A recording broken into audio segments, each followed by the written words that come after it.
C'est avec une immense joie que je vous accueille aujourd'hui à l'ouverture de cet atelier. Ma présence ici témoigne clairement de l'importance que mon gouvernement accorde aux droits de la personne, ainsi que de notre détermination à promouvoir et protéger les droits fondamentaux, même dans les circonstances difficiles que nous vivons aujourd'hui. Les droits de la personne, en particulier les droits de chacun à l'éducation, à la santé, à la sécurité, à la nourriture et à une vie sans inquiétude, constituent les piliers mêmes de toute société.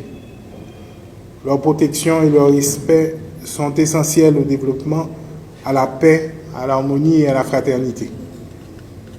Depuis déjà plusieurs années, Haïti présente régulièrement des rapports relatifs aux conventions internationales ratifiées, notamment à travers le mécanisme de l'examen périodique universel des droits de l'homme. Pour rappel, et ça a été déjà dit plusieurs fois, le PU est un mécanisme du Conseil des droits de l'homme créé par une résolution de l'Assemblée générale des Nations unies le 15 mars 2006. Il permet de passer en revue les réalisations de l'ensemble des États membres de l'ONU en matière de droits de l'homme. Chaque pays est examiné par ses pairs sur la base de son rapport national dans un esprit d'égalité et de transparence. Ça a été dit et je répète, Haïti a été examiné 3 fois en 2011, 2016 et plus récemment en 2022 lors de la clôture du 3e cycle de l'EPU. Et lors de notre dernier examen en 2022, 82 pays sont intervenus et nous ont adressé 221 recommandations.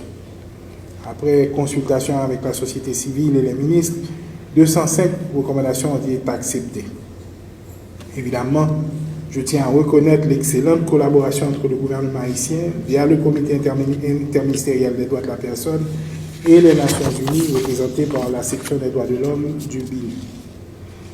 Et cette collaboration a permis l'élaboration d'un projet de plan national d'action nationale des droits de l'homme, l'organisation de formations pour renforcer les capacités et la mise en place d'une base de données pour un meilleur suivi des recommandations de l'EPU. De plus, une campagne de divulgation des recommandations a été réalisée dans le Grand Nord et le Grand Sud, informant et impliquant les populations locales. Le présent rapport fait état de la mise en œuvre des recommandations sur les 2 dernières années, des efforts accomplis et des progrès réalisés. Aujourd'hui, c'est donc avec plaisir que le gouvernement vous accueille pour discuter et recueillir vos recommandations sur ce rapport, car vous êtes nos premiers partenaires. Ensemble, nous devons œuvrer à l'amélioration de la situation des droits de l'homme en Haïti afin de construire une société plus juste et plus équitable. Nous devons créer les conditions nécessaires pour le respect des droits de chacun. Cela inclut la recherche de la paix et de la sécurité, la réduction de la circulation des armes et de la violence et le retour des personnes déplacées dans leur localité pour une vie normale. Nous devons également veiller à ce que l'éducation soit accessible à tous, améliorer l'accès aux soins de santé, augmenter le nombre d'établissements de santé et de personnel médical, lutter contre le chômage par la promotion des investissements et augmenter le nombre d'écoles professionnelles, les programmes d'aide sociale dans les quartiers défavorisés. En d'autres mots, on a une bonne idée de quoi faire. Et on sait quoi faire depuis longtemps. La question fondamentale, c'est pourquoi est-ce qu'on n'a pas pu le faire jusqu'à présent et qu'est-ce qu'on va faire différemment pour que dans un avenir très proche, on puisse montrer un progrès concret sur ces différents dossiers. Je pense que ce qui serait dommage, c'est qu'on se réunisse encore chaque année et on a le sentiment que ces différents dossiers, ces différents défis reviennent. Il est temps que la société haïtienne, que le peuple haïtien, que les communautés haïtiennes voient, constatent, vivent des progrès réels en matière de droits dans leur vie quotidienne. Et c'est ça l'engagement du gouvernement de transition. Pour finir, évidemment, je voudrais remercier le Haut Commissariat des Nations Unies aux droits de l'homme et la section des droits de l'homme du BINU pour leur excellente collaboration dans la réalisation de cet atelier. Je vous demande de sortir de cette pièce avec des recommandations concrètes, bien identifiées dans le temps, pour pouvoir tenir à la fois le gouvernement et ses partenaires imputables de résultats.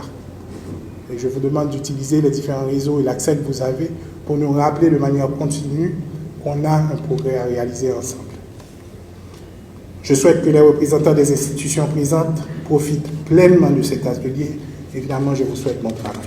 Merci beaucoup. C'est avec une immense joie que je vous accueille aujourd'hui à l'ouverture de cet atelier.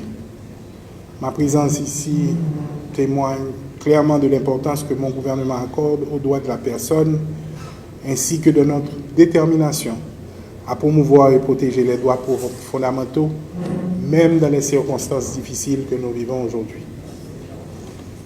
Les droits de la personne, en particulier les droits de chacun à l'éducation, à la santé, à la sécurité, à la nourriture et à une vie sans inquiétude, constituent les piliers mêmes de toute société. Leur protection et leur respect sont essentiels au développement, à la paix, à l'harmonie et à la fraternité. Depuis déjà plusieurs années, Haïti présente régulièrement des rapports relatifs aux conventions internationales ratifiées, notamment à travers le mécanisme de l'examen périodique universel des droits de l'homme.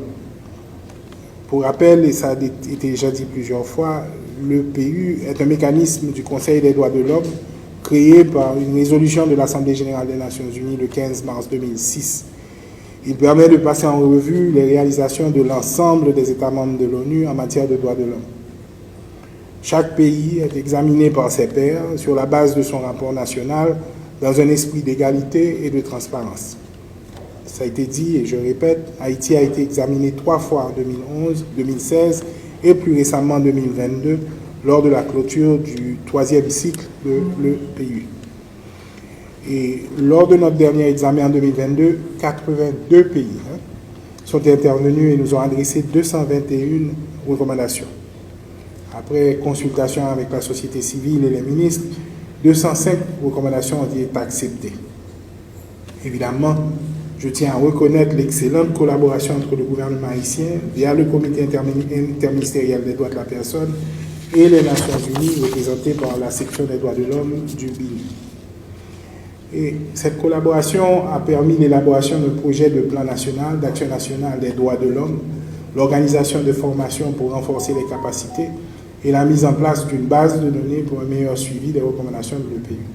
De plus, une campagne de divulgation des recommandations a été réalisée dans le Grand Nord et le Grand Sud, informant et impliquant les populations locales. Le présent rapport fait état de la mise en œuvre des recommandations sur les 2 dernières années, des efforts accomplis et des progrès réalisés. Aujourd'hui, c'est donc avec plaisir que le gouvernement vous accueille pour discuter et recueillir vos recommandations sur ce rapport, car vous êtes nos premiers partenaires. Ensemble, nous devons œuvrer à l'amélioration de la situation des droits de l'homme en Haïti afin de construire une société plus juste et plus équitable.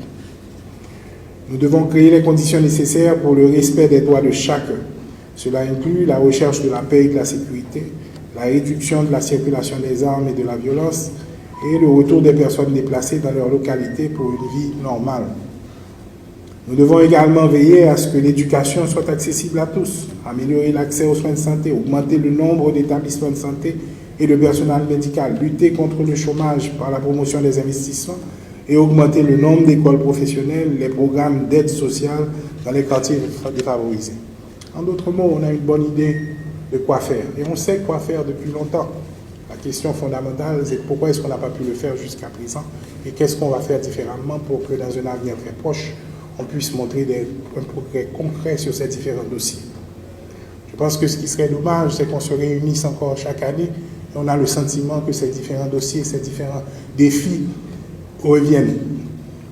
Il est temps que la société haïtienne, que le peuple haïtien, que les communautés haïtiennes voient, constatent, vivent des progrès réels en matière de droits dans leur vie quotidienne. Et c'est ça l'engagement du gouvernement de transition. Pour finir, évidemment, je voudrais remercier le Haut Commissariat des Nations Unies aux droits de l'homme et la section des droits de l'homme du BINU pour leur excellente collaboration dans la réalisation de cet atelier. Je vous demande de sortir de cette pièce avec des recommandations concrètes, bien identifiées dans le temps, pour pouvoir tenir à la fois le gouvernement et ses partenaires imputables de résultats. Et je vous demande d'utiliser les différents réseaux et l'accès que vous avez pour nous rappeler de manière continue qu'on a un progrès à réaliser ensemble. Je souhaite que les représentants des institutions présentes profitent pleinement de cet atelier.